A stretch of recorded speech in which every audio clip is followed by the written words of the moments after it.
পাশে দাঁড়া, আমরা একটা লিস্ট করে নিই আগে।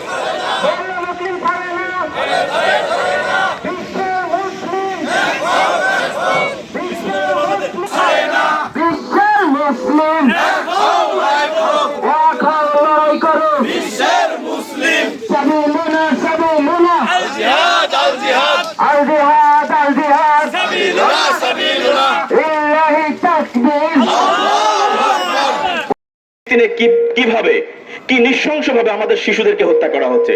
যে শিশুটি ভূমিষ্ঠ হয়েছে আজকে, তার উপরে বোমা নিক্ষেপ হয়েছে।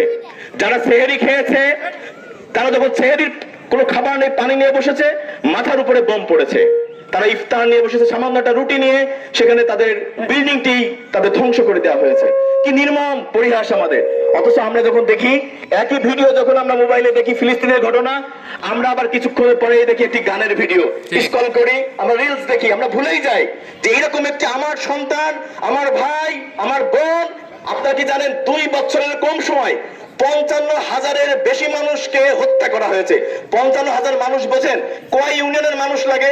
মাত্র 2 বছরের কম সময়ের মধ্যে হত্যা করা হয়েছে। এগুলো তো গোনানো হিসাব। আর যেসব বিল্ডিং এর ভিতরে লাশ বের করতে পারেনি, জানাজা করবে কে? কে জানাজা করবে সেখানে? কে কার কবর খুঁড়বে? আপনারা সর্বশেষ দেখেছেন 30 জন স্বেচ্ছাসেবক ভলেন্টিয়ারকে এই ইসরায়েলে নোংরা বাহিনী, সন্ত্রাসী বাহিনী তাদের অপরাধে ওষুধপত্র মানুষদেরকে দেয়। এই অপরাধে তাদেরকে পিটমোড়া করে বেঁধে একটি কবরের মধ্যে 71 সালে যেটা হয়েছিল, গুলি করে করে তাদেরকে ভিতরে ফেলা হলো। সারা পৃথিবীর মানুষ জানে যে এই ইসরায়েলের কোনো নিয়ম নেই, কোনো আইন নেই, কোনো কিচ্ছু নাই। তারা নির্বিচারে মুসলিমদেরকে হত্যা করছে। এবং আপনার ভয়ঙ্কর ব্যাপার যে পৃথিবীর যত নতুন নতুন অস্ত্র আসে, এই অস্ত্রগুলোকে প্রথম ভাবে প্র্যাকটিস করা হয়েছে এই ইসরায়েলের উপর, এই আমাদের ফিলিস্তিনি ভাইদের উপরে। নতুন অস্ত্র কতটা কার্যকর, কতটা বিল্ডিং ভাঙতে পারবে, এক ঠিকানা কত মানুষ হত্যা করা যাবে, তা সবই প্র্যাকটিস হয় আমাদের মুসলিম ভাইদের উপরে। একই সাথে যেমন ফিলিস্তিনের আমরা কথা বলতেছি, আমাদের পাশেই কিন্তু আরেক ফিলিস্তিন কাশ্মীর রয়ে গেছে। এই দাদারা কিন্তু প্রতিনিয়ত স্বপ্ন দেখে এই 56,000 বর্গ মাইলকে কিন্তু ফিলিস্তিন বানাতে চায়। তারা মনে করে আমাদের 3 দিকে তারা ঘিরে রেখেছে, একদিকে সাগর।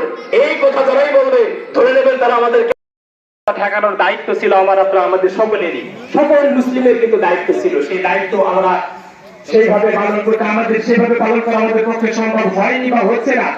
আমরা তার চেয়ে আমাদের সাধ্যের বাইরে।